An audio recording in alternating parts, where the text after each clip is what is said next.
ইসলাম থেকে কেউ যদি কিছু বাদ দিয়ে বলে যে এটা ইসলাম না, সেও কাফের। আরো আসতে বলে, আমরা জানি কাফের মারা গেলে ওর দাফন কাফন মুসলমানদের কবরে দেওয়া। তাহলে আজ ইসলাম ধর্মের ভেতরে নতুন করে যারা বিভিন্ন জিনিস প্রবেশ করিয়ে ওইটাও ইসলাম বলিয়ে চালাতে চান, আপনি কি বলেন? আপনাকে কবরে দিয়ে আমি করবো কি? ও জায়গা নষ্ট হবে। আমি নিচে নামলাম না তাই। ইসলামে আপনি কিছু দিতে পারবেন না নতুন করে, যা আছে ওইটাই ব্যাস। এমনকি আপনি যদি কিছু বাদ দিয়ে দিতে চান যে এটা ইসলাম না, আপনারও খবর আছে। দেশের এই অবস্থার জন্য বিশেষ করে ইসলাম যা উলট পালট করে ফেলেছি, কাটা ছেঁড়া করে ফেলেছি, এটার জন্য আমরা নিজেরা দায়ী। আজ কোরআনের কথাগুলো গোপন করতে করতে এমন জায়গায় পৌঁছিয়েছি যে আসল ইসলাম আর দেশে নেই। তাফসীর মাহফিলে, ওয়াজ মাহফিলে, খানকা শরীফে, বিভিন্ন জায়গায় যেখানে কোরআনের কথাগুলো বলা দরকার, ওই জায়গায় পরিবেশটা এমন ভাবে আমরা তৈরি করেছি যে কোরআনের সঠিক যে কথাগুলো ওইটা আর তুলে ধরা হয় না। না বলতে বলতে মানুষের অভ্যাস হয়ে গেছে, ওরা মনে করে ইসলাম মনে হয় এইরকমই। 8-10 বছর আগে, বিশেষ করে আমি আর 7-8 বছর এই ময়দানে, এই 7-8 বছর আগে যখন 12 সালের দিকে মাহফিলে যোগ দিয়েছি, ওই সময় বলতো হুজুর রাজনৈতিক কোনো কথা বলবেন না, ঠিক আছে। এই না বলতে বলতে দেশের অবস্থা এখন দাঁড়িয়েছে যে তাফসীর মাহফিলে, ওয়াজ মাহফিলে, কোরআনের মাহফিলে রাজনীতির কথা বলা হারাম। অথচ রাজনীতি একটা ইবাদত। এটা কি? নবীজির জীবনে রাজনীতি ছিল, ওইটা যদি কেউ বলতে না দেয়, ওটা যদি নিজেও না মানে, তাহলে রাসূলের অনুসরণ ওর জীবনে পূর্ণাঙ্গ হয়নি, হয়েছে আংশিক। কি পূর্ণাঙ্গ হয়েছে? এই আংশিক অনুসরণের কারণে আমার তো যতটুকু বিশ্বাস কোরআনের উপরে, এই ধরনের অধিকাংশ মানুষ মারা যাচ্ছে মুনাফিক হয়ে, আব্দুল্লাহ ইবনে উবাইয়ের মতো। অনুসরণ করছে না তা না, করছে হয়তো দাড়ি দিয়ে, টুপি দিয়ে, নামাজ দিয়ে, রোজা দিয়ে, হজ দিয়ে, যাকাত দিয়ে অনুসরণ করে দেখাচ্ছে যে আমি ইসলামে আছি। কিন্তু আল্লাহর নবীর জীবনে পারিবারিক জীবন ছিল, রাজনৈতিক জীবন ছিল, অর্থনীতি ছিল, এগুলো তারা দুনিয়ার কাজ মনে করে ছেড়ে দেয়। তাহলে এই লোকটার অনুসরণ রাসূলের পূর্ণাঙ্গ না আংশিক? আরো জোরে বলা লাগবে। এবার জন্মের পর থেকে যে একটা আয়াত শুনছেন, আমি বলছি দেখেন তো, কুল ইন কুনতুম তুহিব্বুনাল্লাহা ফাত্তাবিউনি ইউহিব্বুকুমুল্লাহ ওয়া ইয়াগফির লাকুম যুনুবাকুম আল্লাহু গফুরুর রহিম। আল্লাহ পাক বলেন, নবী আপনি বলুন, যদি আল্লাহর ভালোবাসা পেতে চাও তাহলে আমি রাসূলকে অনুসরণ করো। যখন আমাকে অনুসরণ করা আরম্ভ করবা, আমি আল্লাহ তোমাদেরকে ঘোষণা দিয়ে জানালাম, আমি আল্লাহ নিজেই তোমাদেরকে ভালোবাসা শুরু করব। শব্দের দিকে খেয়াল করেন তো, ইউহিব্বুকুমুল্লাহ। যে লোকটা রাসূলের অনুসরণ আরম্ভ করবে, আল্লাহ তাকে ভালোবাসা আরম্ভ করবে না করেছে? না করেছে না, করবে। ইউহিব্বুল মুজারে বর্তমান ভবিষ্যৎ, প্রেজেন্ট ফিউচার। তাহলে এই মুহূর্ত থেকে যদি আপনি রাসূলের অনুসরণ আরম্ভ করেন, আল্লাহ আপনাকে ভালোবাসা শুরু করবে। আর আল্লাহ যদি কাউকে ভালোবাসে তো এটা পুরস্কার দেয়। 1 নম্বরে তার জীবনের অপরাধ গুলো মাফ করে দেয়, আর ওই জায়গাটা ফাঁকাটা নেকি দিয়ে পাল্টিয়ে দেয়। এবার আমার প্রশ্ন, অনুসরণ কি আংশিক না পূর্ণাঙ্গ? বলেন বলেন। আপনাকে বলছি, আপনি নিজের দিকে তাকিয়ে বলেন তো, রাসূলের অনুসরণ আপনার জীবনে কি আংশিক হচ্ছে না পূর্ণাঙ্গ? হয়তো পরিবারে আপনি রাসূলকে মানেন, সমাজে মানেন, ব্যবসায় মানেন, নামাজে মানেন, রমজানের রোজা রাখার সময় মানেন, কিন্তু বিশ্বনবী মুহাম্মদুর রাসূলুল্লাহ 10 বছর তিনি কোরআন দিয়ে রাষ্ট্র চালিয়েছেন, এইটা আপনি মানেন না। তাহলে আপনার অনুসরণ আংশিক না পূর্ণাঙ্গ? এটা আমার বাবার কথা না, কোরআনের কথা। এরপরও যদি কারো রাগ আমার উপরে হয়, বুঝতে হবে ওর জন্মে সমস্যা আছে। আমি এত শব্দ কথা বলতাম না, বলতে বাধ্য হলাম, কারণ অনেকেই মনে করো মনে হয় বানিয়ে বলছে, ওরা তো দরকার কি? দরকার আমার না, আমার দরকার এখন হওয়া লাগছে। কারণ আমি দেখতে পাচ্ছি কোরআনের চোখ লাগিয়ে অধিকাংশ মানুষ মনে করো এগুলো ইসলাম, আর এইগুলো মনে হয় দুনিয়ার কাজ। এই জন্যই তো বলতে বলে যে রাজনৈতিক কথা বলবেন না, তার মানে ওইটা ওরা আলাদা বানিয়েছে। আমি ওই রাজনীতির কথা বলি না যে রাজনীতিতে সম্রাট, যে রাজনীতিতে শামীম, কথা বলেন। ওসব রাজনীতির কথা বলে না, করে রাজনীতি না, একটা পেট নীতি। আর বিশ্ব নবী দুনিয়াতে যেটা করেছিলেন 23 বছর, এইটা ছিল রাজনীতি। এটা তাফসীর মাহফিল, ওয়াজ মাহফিলে না বলতে বলতে আমাদের অভ্যাসই হয়ে গেছে। মানুষ এখন রাজনীতির কথা শুনলেই ঘৃণা করে। অথচ এটা একটা ইবাদত। এটা কি ইবাদত? এরকম ভাবে আরেকটা বিষয় সামনে আসবে, যেটা এখন যেটা চলছে, কানে কানে আসলে বলে যে হুজুর মূর্তি, ভাস্কর্য এগুলো বলবেন না। এগুলো কি ইসলামে আছে না নেই, এইটাও জানার দরকার নেই, বলবেন না। আর আমিও বলার জন্য আসিও না, বলে করবো কি? কারণ চামড়া এত পোড়া হয়ে গেছে, গন্ডারে সাইজও মোটা। দিলে 3 দিন পরে টের পাই। আর আমাদের যে চামড়ায় 3 দিন না, কথা বলছে না, 3 মাসেও খবর হয় না। এজন্য আমি থিওরিটা বললাম, ইসলামের ভেতরে নতুন করে কিছু দিয়ে যদি বলেন এটা ইসলাম, আপনি কাফের। আর ইসলাম থেকে কিছু বাদ দিয়ে যদি বলেন যে এটা ইসলাম না, আপনিও কাফের। এটা যে সত্য কথা আমার জানা নেই।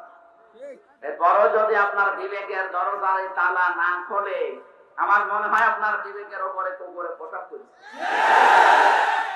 অবশ্যই ঠিক। কোন এলাকায় আসলাম? এটা রংপুর না? রংপুর এলাকায় গেলে ওদের নামের আগে পরে থাকে মফয়সী বর্গিত। এটাও আগে রংপুরের ভেতরে ছিল না? রাজশাহী বিভাগ তো পরে। ও রাজশাহী আগে, মফেজ গুলো সব বের হয়ে গেছে ওই দিক থেকে। না, ওদের মতো জবাব দিলে হবে না। রাজশাহী, বাংলাদেশের ভেতরে রাজশাহী অনেক উন্নত, শিক্ষায় বিশেষ করে। এই জন্য শিক্ষিত মানুষের আচরণ যেন ওই রকম পাওয়া যায়। আমি কথা শুনলে কিন্তু বলবো, আসলে বাস্তবতা যেটা আমরা অনেকেই টের পাচ্ছি। কথা বললেও এখন মায়ের খাবো, না বললেও সুতরাং আমরা এখন বলেই মায়ের খাই। কোরআনের একটা গুরুত্বপূর্ণ সূরা কি? সূরা মুমিনুন 12 এবং 13 দুইটা আয়াত পড়েছি। এই সূরায় আয়াত আছে 118টা। কয়টা? আমরা মাত্র দুইটা আয়াত পড়েছি। আমাকে আল্লাহ যতটুকু জ্ঞান দিয়েছে, যেহেতু কোরআনের অনুষ্ঠান, এটা কোরআন সামনে নিয়ে এই দুইটা আয়াত যতটুকু পারি আমরা 1 ঘন্টা সময় পাবো, ব্যাখ্যা করার চেষ্টা করব। আল্লাহ যেন তৌফিক দেন। জবান খুলে সোনালী আয়াতটা পড়েন। আউযু বিল্লাহি মিনাশ শাইতানির রাজীম। বিসমিল্লাহির রহমানির রহিম। ওয়ালাকাদ খালাকনাল ইনসানা মিন সুলালাতিন মিন طين ثم جعلناه نطفة في قرار مكين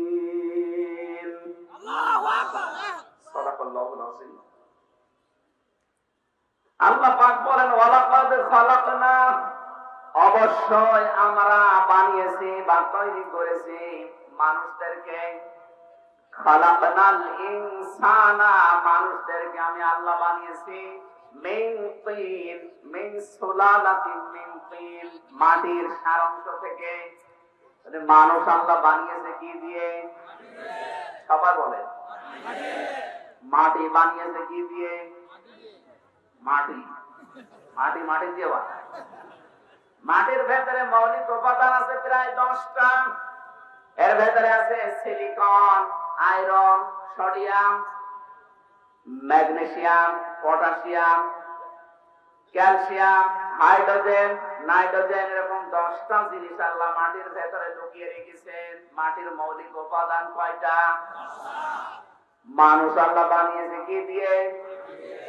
মানুষ যে মাটি দিয়ে আল্লাহ বানিয়েছে এর ব্যাখ্যা তাফসীরে পেয়েছি 3টা। 1 নম্বর, মানুষ মাটি দিয়ে তৈরি, তার ব্যাখ্যা হচ্ছে এই পৃথিবীতে সর্বপ্রথম যিনি মানুষ, তিনি মাটির তৈরি, তার নাম আদম আলাইহিস সালাম।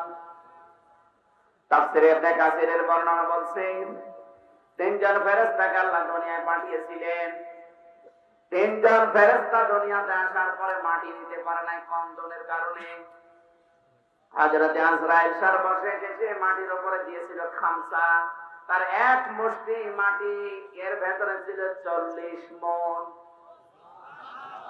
আল্লাহ রাব্বুল আলামিন বললেন তৈরি করো। ফেরেশতারা আদম আলাইহিস সালামের বডি বানিয়েছে। গলা পর্যন্ত বানানোর পরে আমার আল্লাহ বলেন দাঁড়াও, এ পর্যন্তই রাখো, তোমাদেরকে আমি মুসাউবির বানাইনি। মুসাউবির আমি আল্লাহর নাম। কার নাম? সবাই বলেন মুসাউবির শব্দের শাব্দিক অর্থ হচ্ছে আকৃতি দানকারী। এই জন্য আমাদের এই আকৃতি এটা আল্লাহ নিজে দিয়েছেন। আজ যে মানুষগুলো আল্লাহর এই নাম ধারণ করে আকৃতি তৈরি করার কাজে আছেন, আপনাকে আমি সাবধান করছি, এখনো থেমে যান, আপনি ধরা খাবেন।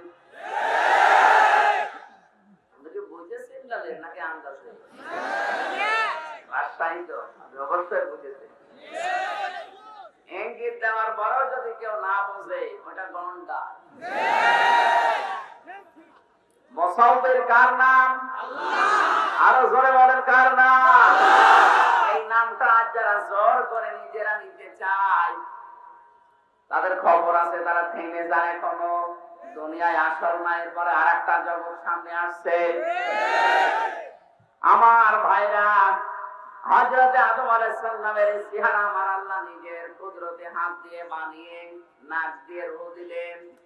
বেড়বিড় করছিল, তিনি একটা হাসি দিলেন। হাসি দেওয়ার সঙ্গে সঙ্গে বললেন আলহামদুলিল্লাহ। আল্লাহ পাক এত বেশি খুশি হয়েছিলেন তার এই আলহামদুলিল্লাহ শব্দে। শরীরের ভেতরে যে সমস্ত জার ময়লাগুলো ছিল, হাসির মাধ্যমে আল্লাহ সব বের করে দিলেন। বিজ্ঞান এখন প্রমাণ দিচ্ছে, একবার হাসি হওয়ার পরে শরীরের যে সমস্ত ময়লা জার গুলো বের হয়ে যায়, কমপক্ষে 40 থেকে 42 হাজার টাকা খরচ হবে আপনার ওই ময়লা শরীর থেকে বের করতে। এই জন্য হাসি দেওয়ার পরে আলহামদুলিল্লাহ বলেছিলেন আমাদের আদি পিতা আবুল বাশার। আল্লাহ খুশি হয়েছিলেন এত বেশি, কিয়ামত পর্যন্ত আদমের সন্তান যারা দুনিয়ায় আসবে, ওরা যদি এই হাসি দেয়, তাদেরকেও বলা লাগবে আলহামদুলিল্লাহ।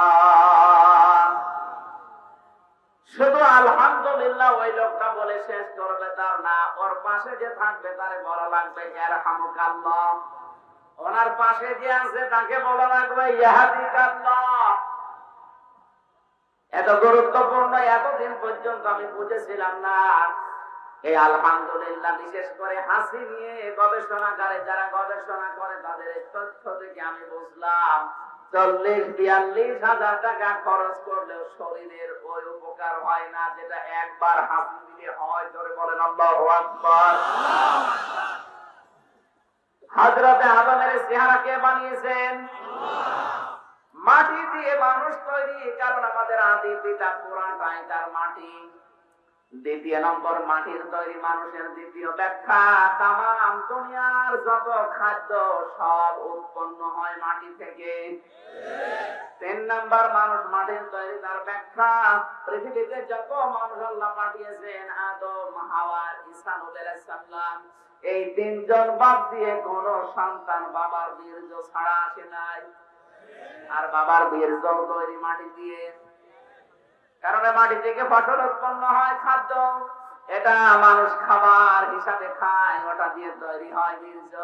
ওই বীর্য মায়ের রেহেমের ভেতরে যখন জমা হয়, ফালিয়াউযুরিল ইনসানু মিম্মা খুলিকা মিম্মা দাফিকিন ইয়াখরুজু মিন বাইনিস সুলবি ওয়াত তারাইব।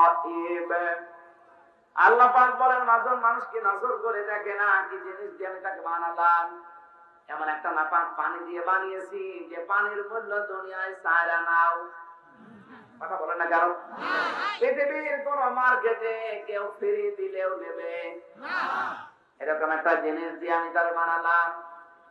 বাবার স্ফলিঙ্গ দিয়ে দ্রুত গতিতে যখন পানিটা বের হয়ে যায়, মায়ের রেহেমের ভেতরে আমি আল্লাহ ওটা জমা করি। সুম্মা জাআলনাহু নুতফাতান ফি করারিন মাকিন। এটা আমি আল্লাহ সুরক্ষিত জায়গায় সংরক্ষিত করে রাখি, যেখানে মানুষের হাতের কোনো স্পর্শ লাগে না।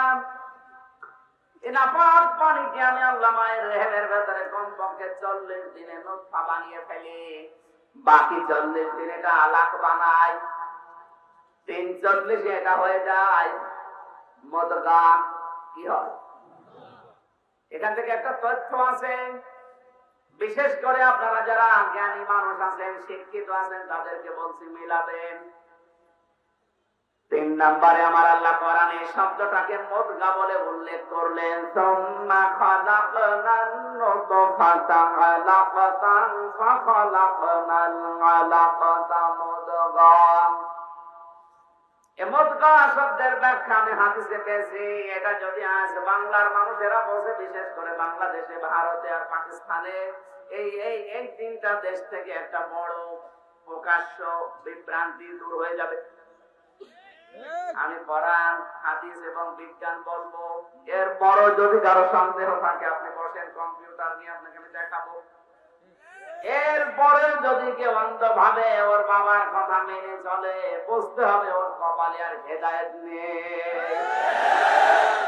আমি বলতে পারি, মানবেন তো? তারা মানবেন, তারা হাত তোলেন, লিল্লাহি তাকবীর। ঠিক আছে,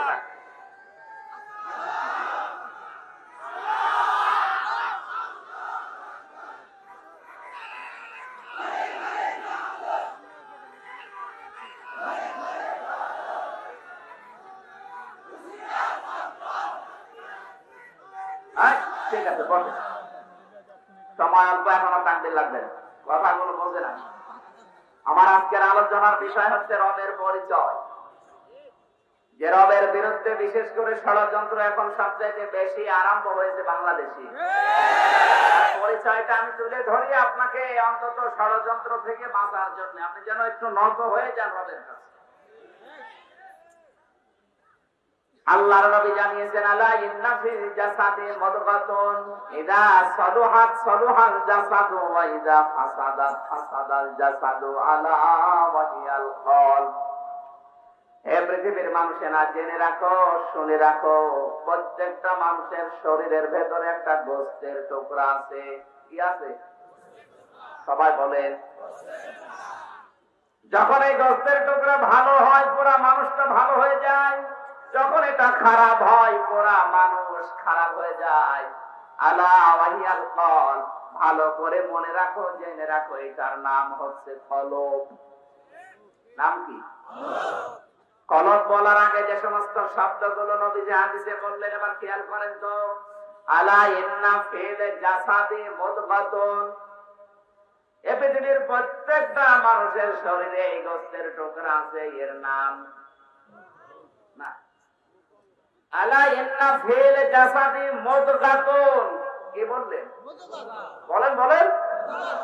যারা কম্পিউটার বোঝেন, মুদগা শব্দটা লিখে ওর ভেতরে চালান, দেখবেন 3টা শর্ত চাইবে।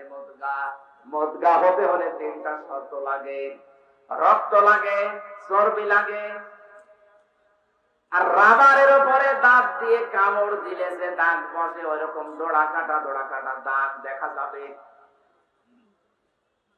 আজ হাজারো মানুষ বিভিন্ন পীর সাহেবটাকে জানিয়েছে যে বাম স্তনের 2 আঙ্গুল নিচে একটা গোস্তের টুকরা আছে, ওর নাম মুদগা, ওর নাম কলব। ওটা যত জোরে ধাক্কা দেবে তত পরিষ্কার হবে। অথচ এটা যে একেবারে বানানো ভুয়া কথা, এটা কোরআন হাদিস বিজ্ঞানের কাছে আসলে সেটা বোঝা যাচ্ছে। নবীজি ওই গোস্তের টুকরার নাম কি বললেন? কলব। বলেন আলা ওয়াহিয়াল কলব, ওইটার নাম হচ্ছে কলব। এবার কোরআনে যান, কলব শব্দটা পুরা কোরআনে যত জায়গায় পাবেন, আমি অন্তত যত জায়গায় পেয়েছি সেখানে চিন্তা অর্থে এসেছে লাহুম কুলুবুল লা ইয়াফকাহুনা বিহা। সূরা আরাফের 179 নম্বর আয়াতের মাঝের অংশে আছে, আল্লাহ পাক বলেন তাদের কলব আছে কিন্তু চিন্তা নেই। তাহলে কলবের কাজ, জবাব দেন না কেন? কলবের কাজ এর চাইতে বড় দলিল লাগবে? কোরআনের একটা আয়াতই তো যথেষ্ট। এবার হাদিসের ভেতরে কি পেলাম? আলা ওয়াহিয়াল কলব, ওই গোস্তের টুকরাটার নাম কলব, যেটা ভালো হলে পুরো মানুষ ভালো হয়ে যায়। আমরা আবার বলছি, বাইরে সে যদি গিবত করে আপনার খবর আছে, এখানে ভালো করে বুঝে যান। আল্লাহ জানালেন কলব ওই গোস্তের টুকরার নাম। প্রতিটি মানুষের ভেতরে ওই টুকরাটা আছে, কিন্তু কোথায় আছে ওইটা কিন্তু ইন্ডিকেট করে বলা নেই যে ওই জায়গায় আছে। আলা ইন্না ফিল জাসাদি, পুরা শরীরের ভেতরে আছে। এই শরীর বলতে কি শুধু মাথা, শুধু বুক, শুধু পেট, মাথা থেকে শুরু করে পা পর্যন্ত পুরাটা মিলে কি? সবাই বলে এর ভেতরে কোন জায়গায় আছে, ওইটা আপনাকে এখন গবেষণা করে বের করা লাগবে। নবীজি বললেন আল্লাহ তাআলা জানিয়েছেন ওই কলবের কাজ চিন্তা করা। মানুষ কিন্তু চিন্তা বুক দিয়ে করে না, করে মাথা দিয়ে। মাথাতে দিয়ে চিন্তা করে, এটার প্রমাণ কি? বিজ্ঞান এখন মাথা গবেষণা করে পেয়েছে 6টা জিনিস মাথার ভেতরে আছে। মাথার ভেতরে 6টা জিনিস, বিশেষ করে কপালের উপর থেকে শুরু করে ফ্রন্টাল লব আছে, এর ভেতরে 7টা জিনিস পাবেন। এরপরে প্যারাইটাল লব আছে, টেম্পোরাল লব আছে, এটা আবার ডান দিকে একটা, বাম দিকে একটা। এরপরে অক্সিপিটাল লব আছে। আমার আল্লাহ মাথার ভেতরে 6টা জিনিসের ভেতরে 32টা সূক্ষ্ম জিনিস লুকিয়েছে। কোনটা দিয়ে চিন্তা হয়, কোনটা দিয়ে স্পর্শ করলে অনুভূতি পান, কোনটা দিয়ে দেখার কাজ হয়। যেমন অক্সিপিটাল লব যেটা পেছনে আছে, এটা দিয়ে মানুষ দেখে। আমরা মনে করছি চোখ দিয়ে দেখলাম না, চোখের সাথে ওই যে অক্সিপিটাল লবের যে তারটা টাঙানো আছে, ওই তার যদি অকেজ হয়ে যায় চোখ দিয়ে দেখবেন, কিন্তু আপনি কিছু করতে পারবেন না।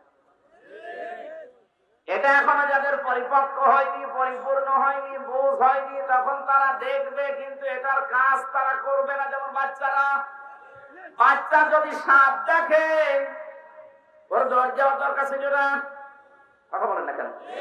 অথবা লাঠি হাতে নেওয়ার দরকার, চিল্লানোর দরকার। আমরা দেখি বাচ্চারা সাপ দেখলে আরো ধরতে যায়, খেলা করে। তার মানে চোখ দেখছে ঠিক, কিন্তু এই অক্সিপিটাল লবের কাজ এখনো শুরু। আর এইটা যাদের কাজ করে, তারা চোখ দিয়ে দেখতে দেরি, সঙ্গে সঙ্গে দৌড় দেবে অথবা একটা লাঠি হাতে নেবে। কম্পিউটার ভেড়ালে বোঝানো সহজ, বিশেষ করে যারা সায়েন্স নিয়ে পড়েন তাদের। আমি যতটুকু বুঝেছি, আয়াত গবেষণা করে মানুষ চিন্তা করে বুক দিয়ে না মাথা দিয়ে? আরো জোরে বলেন। তাহলে এখনকার যে মানুষগুলো কলব পরিষ্কার করার জন্য হো হো দিয়েছে, একই কলব পরিষ্কার হচ্ছে না, বুক ব্যথা হচ্ছে, কারণ এটা তো এখানে নেই। আপনার পরিষ্কার হওয়া দরকার এইটা পরিষ্কার হলে মানুষ ধর্ষণ করে না, এইটা পরিষ্কার হলে মানুষ ঘুষ খায় না, এইটা পরিষ্কার হলে মানুষ বেপরদায় চলে না। আর এইটা পরিষ্কার আছে, এটা পরিষ্কার করার জন্য সাবান লাগে, সোডা লাগে, শ্যাম্পু লাগে। আমি পরিষ্কার করলাম বেশ ভালো করে শরীরটা, বসে আছে ঘুষ ছাড়াও ফাইলে সই করে না। বিশ্ববিদ্যালয়ে যখন ছিলাম আমার মাস্টার্স সার্টিফিকেট নিয়ে আসতে গেলাম, আমারে বলছে তাড়াতাড়ি কর। স্যার আমি তো তাড়াতাড়ি করছি। দেখলাম মুখে বড় বড় দাড়ি, জুব্বা গায়ে দিয়ে আছে, হাতে আল্লাহ সুবহানাল্লাহ পড়তেছে।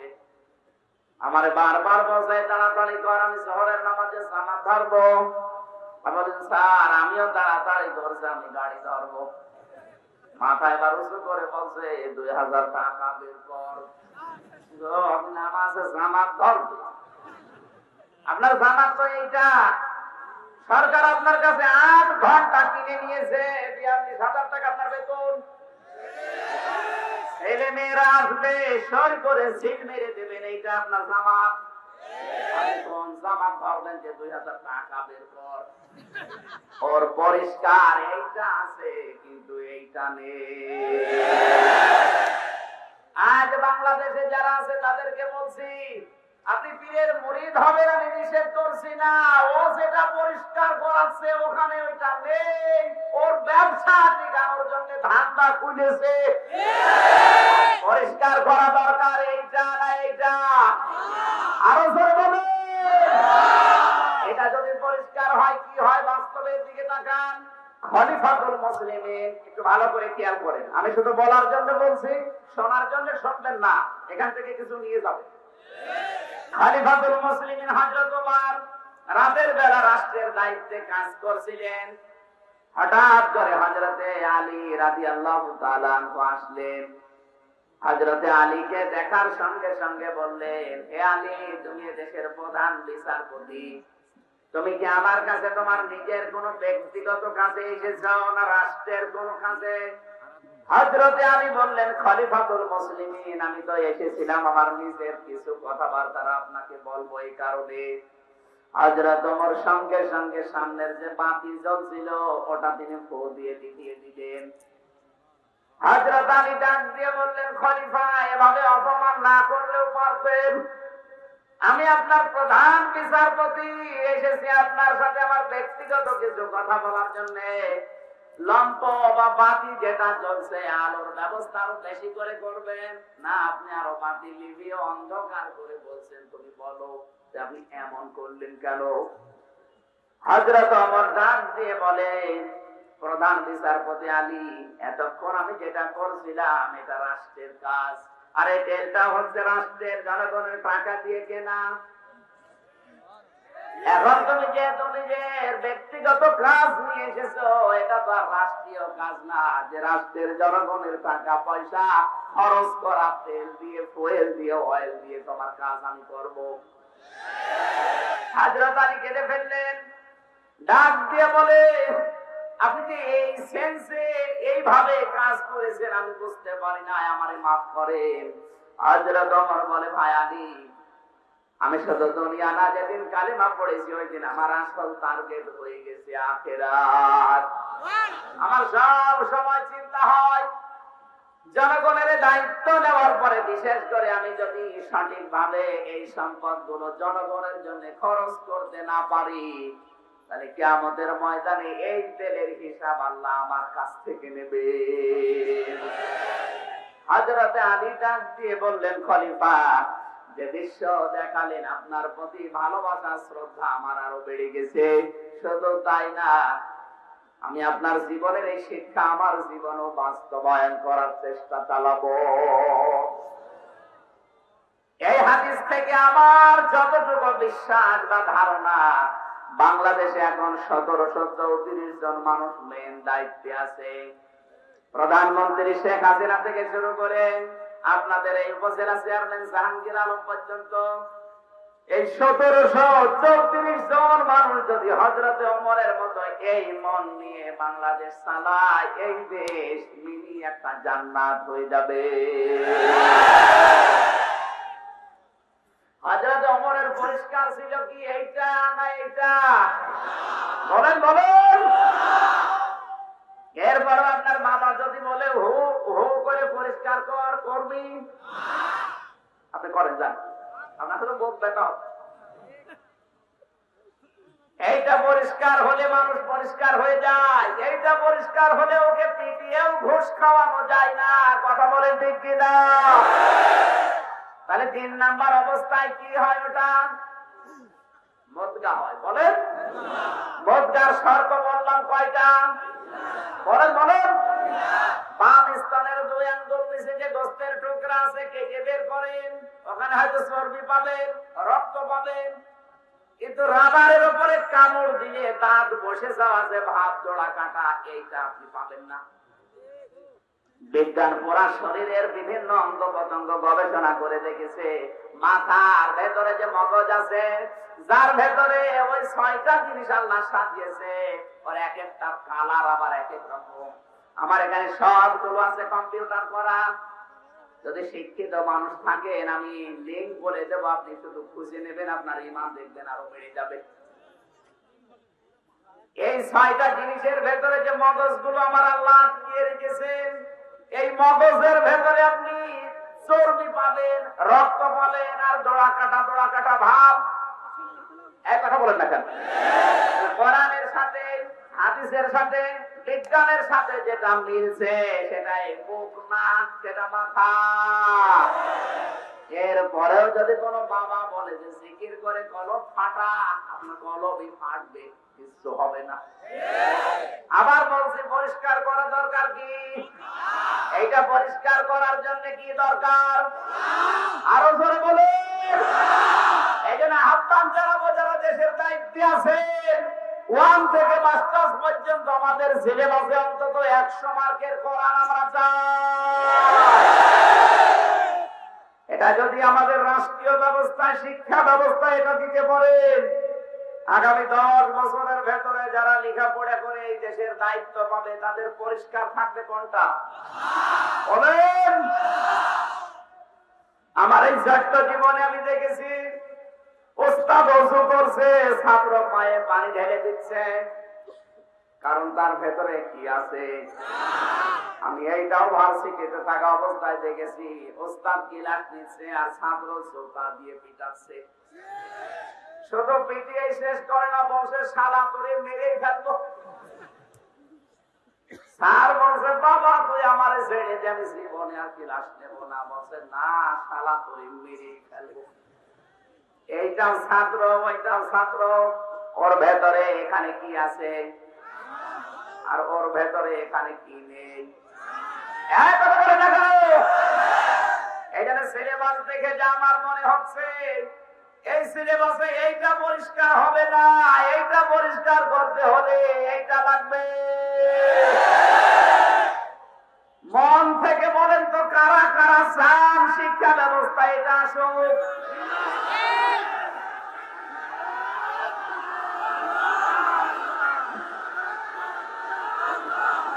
আলহামদুলিল্লাহ।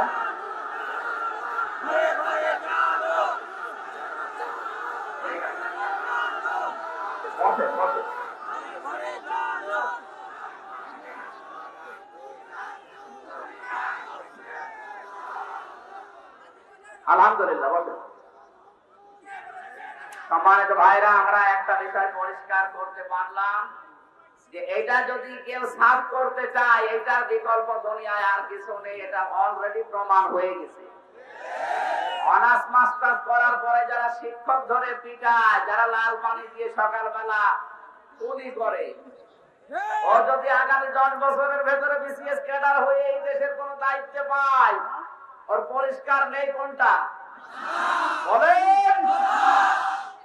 এই জন্য বঙ্গবন্ধুর যে স্বপ্ন ছিল সোনার বাংলাদেশ গড়বে, সোনার বাংলাদেশ গড়তে হলে এইটা লাগবে, এটা ছাড়া সোনার বাংলাদেশ সম্ভব না।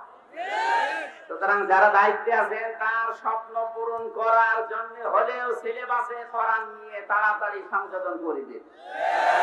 কিছু নাস্তিক, রাম আর বাম, এরা উল্টা পাল্টা চিল্লায়, ওযু করো, এটা নাকি জঙ্গিবাদের কথা। জোরে বলেন নাউযুবিল্লাহ।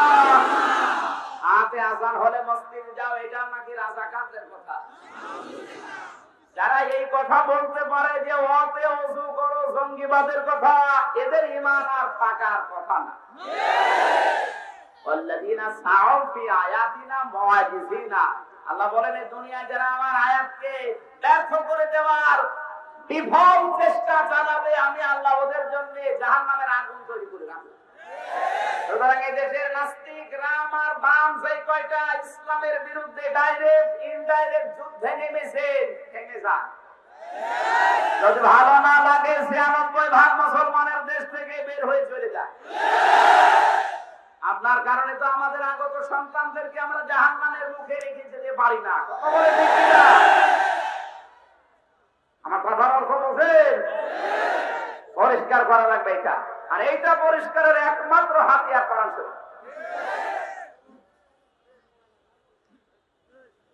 আল্লাহ রাব্বুল আলামিন বলেন এই মদগা শব্দ পর্যন্ত আমি রাখি নাই, মদগাকে আমি আল্লাহ বাইরে না পাক যে বীর্যের থলি আছে ওটার ভেতরে নেওয়ার পরে ৩:৪০ পরে ওর ভেতরে ৪টা জিনিস আমি আল্লাহ বানিয়ে ফেলি। চোদ, রগ, হাড় আর পর্দা, রক্ত, গোশত, চর্বি আর চামড়া। জোরে বলেন সুবহানাল্লাহ। ৪-৮টা জিনিস যখন এক হয়, আমার আল্লাহ তার রব নামের কারণে 5টা জিনিস বান্দাকে দান করেন। ওয়াজআলা লাকুমুস সামআ ওয়াল আবসারা ওয়াল আফইদা লাআল্লাকুম তাশকুরুন। সূরা নাহলের 58 নম্বর আয়াতের শেষের দিকে আছে আল্লাহ পাক দর্শন শক্তি, বাক শক্তি, আঁখের শক্তি আর ঘ্রাণ শক্তি, এই 5টা আমি আল্লাহ আমার রব নামের কারণে দান করি। ৮ বা ১৩টা জিনিস যখন এক হয়ে যায়, বিশেষ করে ৬ মাস হতে হতে আমি আল্লাহ ওর ভেতরে হাড়, এরপরে রক্ত, এরপরে গোশত দিয়ে বডি স্ট্রাকচার তৈরি করে চামড়া দিয়ে আমি আল্লাহ ঢেকে দেই। জোরে বলেন সুবহানাল্লাহ। ৩.৫ হাত বডির ভেতরে কমপক্ষে হাড় আছে ২০৬টা। কয়টা? এই ২০৬টা শুধু হাড় আল্লাহ দেয়নি, ৩৬০টা জোড়া দিয়েছেন হাড়ের ভেতরে। আপনার আঙ্গুলের মাথা থেকে পায়ের তালু পর্যন্ত যত হাড় আছে, প্রত্যেকটা হাড়ের মাথায় জয়েন্টে দেখবেন জোড়া লাগানো আছে। যেখানে হাড় দেখবেন ওই জায়গায় আল্লাহ চামড়া একটু বেশি জমা করে রেখেছেন। কোন কিছু ধরতে গেলে যেন আমার বান্দার হাতে টান না লাগে, টান লাগলে ব্যথা পাবেন। এজন্য যত জায়গায় জয়েন্ট দেওয়া আছে, প্রত্যেকটি জয়েন্টের জায়গায় একটু চামড়া বাড়তি করে আল্লাহ রেখে দিয়েছেন। ৬ মাস পর্যন্ত আমি আল্লাহ পেটের ভেতরে রাখার পরে ওকে দুনিয়ায় নিয়ে আসি। আল্লাহু আখরাজাকুম মিন বুতুনি উম্মাহাতিকুম, মায়ের পেট থেকে বাচ্চার আকারে বের করার দায়িত্ব কার? এখন দায়িত্ব কার? ডাক্তারের। আরে ডাক্তারকে দায়িত্ব দিল কে? আল্লাহ। রাজশাহীবাসী আজ উন্নত বিশ্বে সিজার আস্তে আস্তে বন্ধ করে দিচ্ছে। সিজার এটা পরিবেশ সম্মত, স্বাস্থ্য সম্মত কিছুই না। বিজ্ঞান আরো জানিয়েছে যে মেয়েদের সিজার করা হয়, দেখবেন ওদের সংসার করার ৯৫% শক্তি নষ্ট হয়ে যায়। আমি নিজে নাই নামলাম, অনেক মেয়ে চায় না যে আমার সিজার হোক, এমনকি অনেক স্বামীও চায় না আমার বড় সিজার হোক, কিন্তু এটা করাতে বাধ্য করায় ওই মেয়ের মা। বলেন না আমার জাদু, কষ্ট হবে আমার জাদুর। এদিকে যে জাদু সংসার করার অযোগ্য হয়ে পড়ছে, কিছু টেরও পাচ্ছে না। মা বোন যারা আছেন কষ্ট হয় হোক, সরকারে আপনি মরিয়ে যান, আমরা আর একটা বিয়ে করবো। সিজার করা যাবে? কিসের সিজার? সব ঝামেলায় আছি। এই নিচে নামবো। সিজার করা যাবে না, কারণ বের করার দায়িত্ব ডাক্তারের না আল্লাহর। হ্যাঁ, এখন যদি আপনার আল্লাহর উপর ভরসা না থাকে, সিজার করার নিয়ম হচ্ছে ডাক্তারদের বোর্ড বসবে, ৮ জন ১০ জন মিলে বোর্ড বসিয়ে বসেন। যখন দেখবেন যে না সম্ভব না, সর্বশেষ সিদ্ধান্ত অনুযায়ী তাও মেয়ে লোক দিয়ে মেয়ে লোকের সিজার করার নিয়ম। আমি যেহেতু আমি ডাক্তারের কাছে সব সময় থাকি, আমি বাস্তবতা দেখেছি।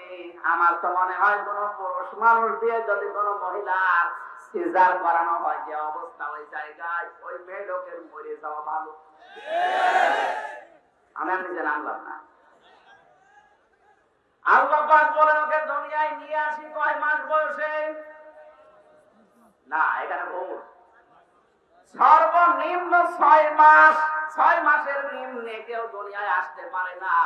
6 মাসের আগে যদি কেউ আসে, বুঝবেন ওইটা ওর বাবার না, ওইটা অন্য কেউ দিয়েছে। 6 মাসের আগে আসা সম্ভব না। কারণ কি? সূরা হাকাফের 15 নম্বর আয়াতে আল্লাহ জানিয়েছেন কি, এখানে এত ঝামেলা কেন?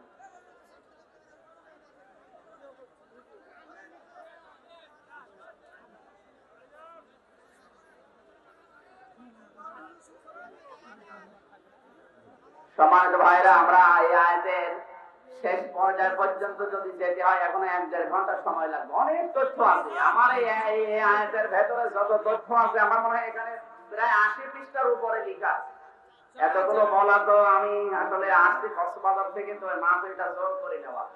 আশপাশ জেলায় থাকলে ভালো হয়, এত দূর থেকে এসে হয় না। এমনিতেই আগে তো এই 2-4 জেলায় শেষ করে দিতাম 1 বছর। এখন সেই 64 জেলা আর ওই জাতির গ্রুপ এখন প্রায় 31-32টা দেশে নিয়ে যায়। চারিদিক থেকে তো ঝামেলা আছে। 1 বছর পরে না 2 বছর পরে যেন আসলাম এই রাজশাহীতে। আমার আর একটা মাহফিল আছে 6 তারিখে জানুয়ারি, ওটাও দিনের বেলায় জোহর থেকে আসর পর্যন্ত ওই বাঁধমারায়। এখান থেকে কত দূর জানি না, ওখানে যদি দেখা হয় হবে। আমি একটু আগে আসবো, কারণ তার আগের দিন আছে নাটোরে, নাটক শেষ করে চলে আসবো। আর আমি আসি তো একেবারে মেন জায়গায়, সে মগবাজার 8 দিন হাসপাতাল। মালিক আমারে বলছিল চলেন আপনাকে পরীক্ষা করি। আমি পরীক্ষা করে ধরা খাবো জানি, পরীক্ষা করলে আমার 14 দিন আটকে রাখবে। আর আমার 14 দিন মাহফিল একাধারে নেওয়া আছে, সব বন্ধ করে ঘরে বেকার বসে থাকবে কি? এই জন্য জ্বর সর্দি কাশি হলেও বলছি না, এ চালিয়ে যাচ্ছে। এই জন্য আমার কাছে আসবেন না, দূরে দূরে থাকবেন। আমাদেরকে আল্লাহ এখনো পর্যন্ত সুস্থ রাখলেন। হাজার হাজার মানুষ পৃথিবী থেকে বিদায় নিল করোনায়। কিসে? এই পৃথিবীতে কেউ কারো না, এটার প্রমাণ এই করোনা। বাবা মারা গেলে তাকে কুকুরের মতো দূর থেকে মাটি দিয়েছে, তার থেকে থেকে কাছে যায়নি। এরকম ইতিহাস বাংলাদেশে ছিল। অনেক জায়গায় শুনেছি, হয়তো দেখিনি। নবীর উপরে দরুদ আর সালাম পাঠ করছি, যে মহান রব্বুল ইজ্জাত ওয়াল জালাল তার সম্মান মর্যাদা বাড়িয়ে এত বেশি বাড়িয়েছে। আল্লাহর পরে পৃথিবীতে সবচাইতে সম্মান হচ্ছে আমাদের নবী মুহাম্মদুর রাসূলুল্লাহ। যত মানুষ চেষ্টা করছে বাংলাদেশ সহ বিশ্বে তার সম্মান ক্ষুণ্ণ করার জন্য, কিয়ামত এসে যাবে, তার সম্মান ক্ষুণ্ণ হওয়া তো দূরের কথা, আরো বাড়তে থাকবে। এমনকি মরণের পরে মানুষের সব সম্পর্ক কাট হয়ে যাবে, কারোর সাথে কোনো সম্পর্ক আপনার আর থাকবে না। শুধু একজন মানুষ সম্পর্ক রাখতে চাইবে, তিনি হচ্ছেন মুহাম্মদুর রাসূলুল্লাহ। আল্লাহ রাব্বুল আলামিন বলেন, ফাইদা নুফিখা ফিস সূরি ফালা আনসাবা বাইনাহুম ইয়াওমাইদিন ওয়ালা ইয়াতাসাআলুন। সূরা মুমিনুনের 101 নম্বর আয়াতে আল্লাহ জানিয়েছেন, যখন সিংহায় সৎকার দেওয়া হবে, যত সম্পর্ক আছে দুনিয়ায়, সে রক্তের হোক, রক্ত বাদ দিয়ে হোক, সব কাট হয়ে যাবে। এমনকি কেউ কারোর সম্পর্কে প্রশ্ন করবে না, জিজ্ঞাসা করবে না যে ওই লোকটা কোথায়। লিকুল্লি ইমরিইম মিনহুম ইয়াওমাইযিন শানুন ইউগনি। এমন একটা কঠিন অবস্থা আমি আল্লাহ তৈরি করব, মানুষ নিজের চিন্তা ছাড়া অন্যের কথা মনেও আসতে চাইবে না, মনে আসবেও না। আর আমার হাদিস পড়ে যতটুকু জেনেছি, আল্লাহ পাক বলেন, যত বেশি সম্পর্ক হোক, যত গভীর সম্পর্ক হোক, একটা কাজে আসবে না। মরণ শেষ, আপনার সম্পর্ক শেষ। মরণের পরে কোনো মা পর্যন্ত পরিচয় দেবে না যে এটা আমার সন্তান ছিল। কথা যেহেতু আজকে অল্প সময় খুব ভালো করে বুঝবেন ঠান্ডা মাথায়। কিয়ামতের যেদিন জাহান্নাম চিৎকার দেবে, ইযা রাআতুহুম মিন মাকানিন বাঈদিন সামিউ লাহা তাগায়্যুযান ওয়া যাফীরা। জাহান্নামের চিৎকার শোনার পরে যত মানুষ ময়দানে মাহশারে থাকবে, জিনেরা থাকবে, ফেরেশতারা থাকবে, নবী রাসূল পর্যন্ত হতাশ হয়ে পড়বে। ঈসা নবীর মতো এত বড় পাওয়ারফুল নবী পর্যন্ত বলবে, আল্লাহ আমার মা মরিয়মের সাথে তোমার যা ইচ্ছা তুমি তাই করো, ওনার সম্পর্কে আমি তোমার কাছে প্রার্থনাও করি না, তুমি আল্লাহ আমাকে বাঁচাও। মাথা যাদের ঠান্ডা আছে, মাথায় মগজ আছে, একটু ভাবেন এত বড় নবী যিনি মায়ের কথা পরিচয় দিতে নারাজ, দিচ্ছে না। আল্লাহ বলেন নিজেকেই নিজের চিন্তায় ব্যস্ত করে রাখবে, এমন একটা অবস্থা বানিয়ে দেব। ইব্রাহিম নবী বলবে, রব্বুল আলামিন আমার বাবা আজরের সাথে তোমার যা ভালো লাগে তুমি আচরণ করো, কিন্তু তুমি আমাকে বাঁচাও। ইয়াউমা ইয়াফিরুল মারউ মিন আখিহি ওয়া উম্মিহি ওয়া আবিহি ওয়া সাহিবাতিহি ওয়া বানিহি। সেদিন সর্বপ্রথম মানুষের কাছ থেকে পালিয়ে যাবে তার ভাই, এরপরে তার মা, তার বাবা, তার স্ত্রী, সন্তান, বন্ধু বান্ধবী, এরপরে তার নেতা নেত্রী। রাজশাহী এলাকার মানুষেরা একটু ভাবেন তো, এখানে প্রথমে ভাইয়ের নাম, মায়ের নাম, বাবার নাম, স্ত্রীর নাম, সন্তানের নাম, বন্ধুর নাম, বান্ধবীর নাম, নেতা নেত্রীর নাম। আমরা দুনিয়ায় জানি বিপদে পড়লে এরা এগিয়ে আসে, আর কোরআন জানিয়েছে এরা আগে পালাবে। এমনকি মা পর্যন্ত, এটা তাফসীরে ফি জিলালিল কোরআনের বর্ণনা, 500 বছর পর্যন্ত সন্তান মায়ের পা ধরে বসে থাকবে, আমার কিছু না কিছু করো, অন্তত একটা নেকি দিলে আমি নাজাত পেয়ে যাই। নবীজি বলেন 500 বছর পরে ওর মুখের উপরে লাথি দিয়ে বলবে, দুনিয়া আমার বিয়ে হয়নি, তোরে পাবো কোথায়? বাবা এই কথা বলবে। প্রত্যেকেই যখন পালাবে, আপনাকে আমি এই যে বিষয়টা বোঝাতে পর্যন্ত এসেছি, যদিও আমাদের এই রাজশাহী, রংপুর, খুলনা এই সমস্ত বিভাগগুলোর মানুষ অত পাগল না, এগুলো চলে বেশি চট্টগ্রাম আর সিলেটে। অনেকে 2-3 জন বাবার মুরিদ হয়ে বসে আছে, কোনো চিন্তা নেই বাবা আছে। এতক্ষণ পর্যন্ত যে বর্ণনা দিলাম যে মরণের পরে সব সম্পর্ক ছিন্ন হয়ে যাবে, কাট হয়ে যাবে, ওয়ালা তাজিরু ওয়াজিরাতু ওয়াইজারা উখরা, এমনকি কেউ কারো বোঝা বহন করতে রাজি থাকবে না। এই কঠিন অবস্থায় যারা পীর সাহেবদের উপরে ভরসা করে আছেন যে আমার কোনো চিন্তা নেই, বাবা আছে, কোরআন আমার সামনে, এটা হাতে নিয়ে সূরা মুমিনুনের এই 101 নাম্বার আয়াতের দিকে তাকিয়ে বলছি, মা যদি বলে আমার বিয়ে হয়নি, তোরে পাবো কোথায়? আল্লাহর কসম আপনার পীর সাহেব বলবে, আল্লাহ আমি পীর সাহেব ছিলাম না, বলবে। আপনার মা যদি বলে আমার বিয়ে হয়নি, তোরে পাবো কোথায়? পীর সাহেব বলবে না, ও বলবে আমি আল্লাহ পীর ছিলাম না, ও মুরিদ পাবো কোথায়? ও মানিয়ে বলছে। এই জন্য যাদের ধান্দায় আছেন বাদ দেন, আসলে সব ভুয়া। কারো উপরে ভরসা করে কোনো লাভ নেই। কেউ কারো বোঝা মরণের পরে কিন্তু আর নিতে চাইবে না। আমার স্ত্রী তামান্নাকে আমি বলবো, ম্যাডাম তোমার আমি চিনি না, উনিও বলবে মাওলানা আমিও তোমার চিনি না। আর চেনা পরিচয় আছে অতক্ষণ, জীবন আমার ভেতরে আছে যতক্ষণ। এরপরও যদি আপনার মগজের ভেতরে ওই চিন্তায় থাকে না এরা আমার উপকার করবে, আল্লাহর কসম আপনি ধোঁকায় পড়ে আছেন। আমাল হায়াতুদ দুনিয়া ইল্লা মাতাউল গুরুর। আল্লাহ পাক বলেন, পৃথিবীর মানুষেরা, দুনিয়ার জীবনটা কিন্তু খেল তামাশা ধোঁকা ছাড়া কিছু না। আমি আবার আহ্বান জানাচ্ছি, আমি নিজে সহ এখানে যারা আছেন প্রত্যেকেই নিজের দিকে তাকান। প্রত্যেকটি মানুষকে বলছে আপনি নিজের দিকে তাকান।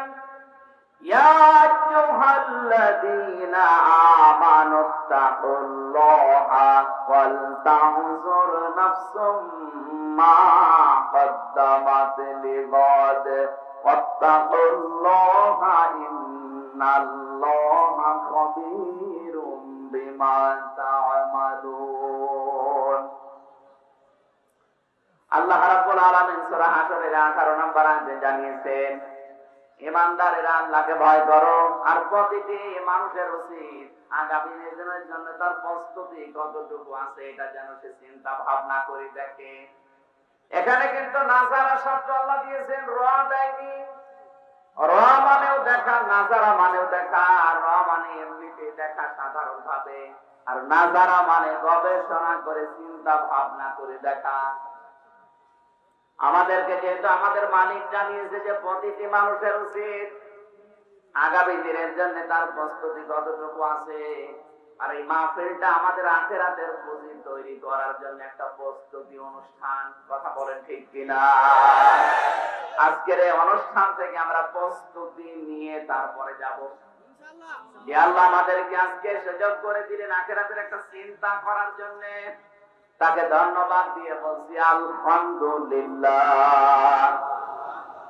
এই যে এত বড় কঠিন অবস্থা চলছিল, হঠাৎ করে একটা আওয়াজ ডান দিক থেকে ভেসে আসবে ময়দানের মাঝখান থেকে।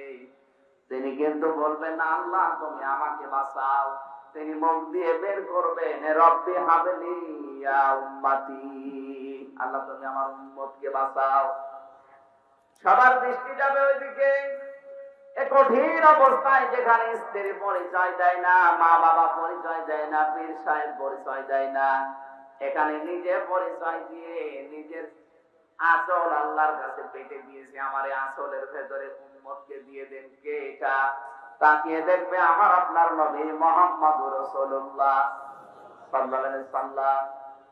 তিনি হাত এভাবে দুহাত বাড়িয়ে তার পাঞ্জাবি বা পোশাকের অথবা চাদরের আঁচল এভাবে পেটে বলবে আল্লাহ আমার উম্মতদেরকে এর ভেতরে দিয়ে দেন।